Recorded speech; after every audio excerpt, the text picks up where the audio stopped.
오늘 저와 여러분이 읽은 이 본문 4장은 블레셋과 이스라엘의 전투 장면을 이야기하고 있습니다.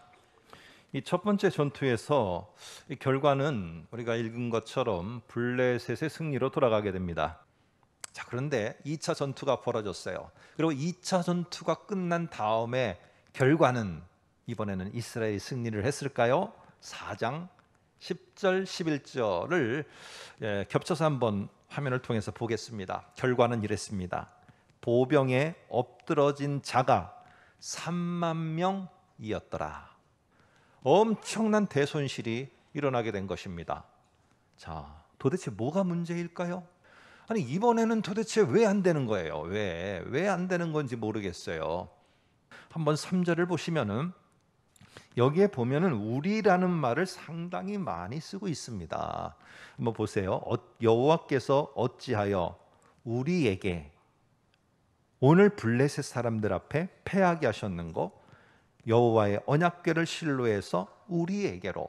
그래서 이렇게 다시 한번 하면은 우리를 위하여 실로에서 언약궤를 가져다가 우리 중에 있게 하여 그것으로 우리를 우리 원수의 손에서 구원하게 하자.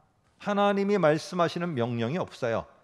다 소견대로 이스라엘이 자기들이 짰어요. 그리고 그것의 목적은 뭐냐? 우리를 위하여 그것을 가져오자는 거예요. 여기에는 하나님이 없어요. 자, 그러다 보니까 하나님께서 4장 2절에 보면은 좀 특별한 성경의 표현이 나옵니다. 이스라엘이 블레셋 사람들 앞에서 패하여, 이렇게 말해요.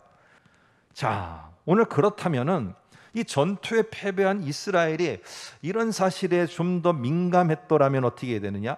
우리가 왜 이 전투에서 패했지? 하나님이 우리와 함께 하시는데 우리가 이 전투에서 왜 지금 패한 것이지? 이러면서 그들은 어떻게 해야 되느냐? 하나님께 물어야 됐어요. 자, 그런데 우리가 이미 말한 것처럼 이렇게 첫 번째 전투에서 패배한 다음에 이스라엘은 뭘 해야 했을까요? 도대체 이스라엘은 뭘 하는 게 정말 옳았던 걸까요? 예, 맞습니다. 하나님께 물어야 됐어요. 하나님께 묻고 듣고 그 다음에 순종했어야 됐어요. 그런데 이런 이스라엘의 백성과 다르게 오히려 블레셋 사람들은 어땠는가? 한번 잠시 이렇게 옆 사이드로 블레셋 사람들은 어땠는가 한번 볼까요? 4장 8절입니다. 한번 화면을 통해서 보시면 이렇게 말합니다.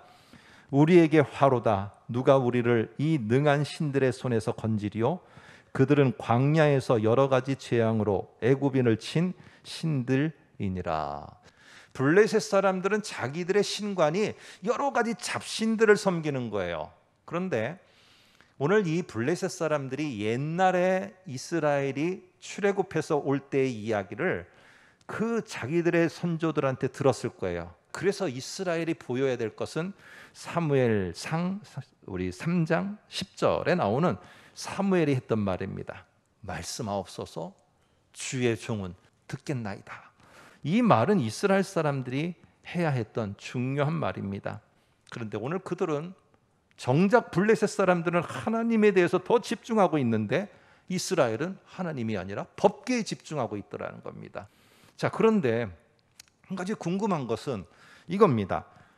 언약궤가 2차 전쟁 때 뺏겨버렸어요. 두 번째 전쟁 때. 그러면은 당시에는 이 민족과 이 민족이 싸워서 한쪽이 지게 되면은 승리한 민족이 진 민족에게서 그들이 섬기는 신의 형상을 빼앗아 옵니다. 그래서 우리 땅에다가 다 갖다 놔요. 그래서 오늘 4장 11절에 보면 우리나라 성경에는 이렇게 되어 있습니다. 번역이 하나님의 궤는 빼앗겼고 라고 이렇게 되어 있습니다. 그런데 이게 이스라엘 말로다가 조금 더 우리가 의미를 둬서 번역을 하면 이런 겁니다. 누군가에 의해서 큰 목적이 있어 다른 곳으로 옮겨져 갔다. 여러분, 빼앗겼다라는 거하고 목적을 품고 옮겨져 갔다, 이건 완전히 다른 것입니다. 나중에 5장을 보게 되면은 이렇게 말합니다. 거기에는 하나님의 섭리가 있었고 하나님의 계획하심이 있었어요. 5장 6절을 한번 볼까요? 어떻게 되는가? 여호와의 손이 아스돗 사람에게, 블레셋에 있는 성읍 아스돗 사람에게 엄중히 더하였더라.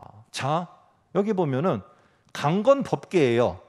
그런데 그 속에 엄한 징벌이 쏟아지고 막 이러는 거는 누가 하셨다고 하느냐 하면 여기 보니까 여호와의 손이 했다라고 말해요.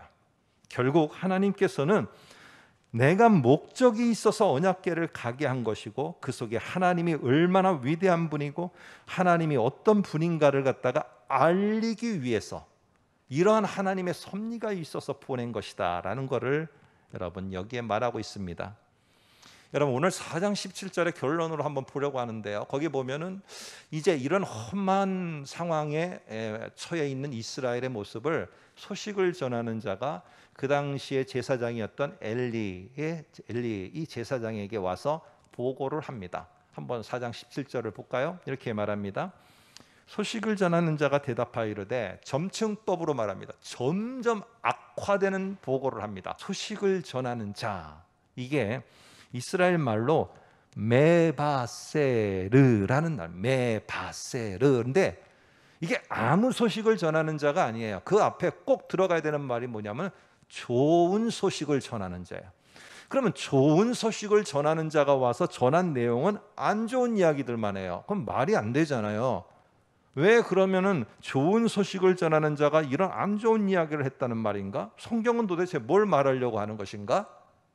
오늘 분명히 내용은 맞습니다. 안 좋아 보이지만 좋은 소식을 전하는 자가 이런 이야기를 했다는 속에서 성경은 뭘 말하고 싶으냐 하면은 이스라엘에 흘러가는 이 역사의 물줄기 속에서 겉으로 보이는 이 모든 상황들, 이것 때문에 저것 때문에 내가 모든 걸 빼앗긴 것 같고 나는 중단된 것 같고 나는 멈춰 쓴 것 같은데 흘러가는 하나님의 섭리와 하나님의 주권적인 속에서 이거는 이제 멈춰서서 끝나는 게 아니라 옛 시대가 지나고 새로운 시대가 열리는 좋은 날의 기회가 된 것이다. 오늘 이거를 말해주는 거예요. 그거를 위해서 이제 하나님이 새로운 걸 열어갈 거다. 그런데 하나님이 새로운 것을 열어가도록 하는데 누구를 통해서? 하나님의 말씀을 듣고 순종하고 막 뼈가 타들어가는데도 하나님 어찌하시렵니까? 시편의 다윗의 고백처럼 그거를 묻고 하는 이런 다윗과 같은 사람을 통해서 하나님은 당신의 나라를 당신의 왕국을 세워갈 거다. 이제 기대해라. 이 하나님의 말씀이 다시 들리는 시대가 되고 듣는 사람들이 나타나고 아멘 아멘 순종하는 사람들이 나타나고 그들을 통해서 하나님의 새로운 시대는 열려갈 것이다.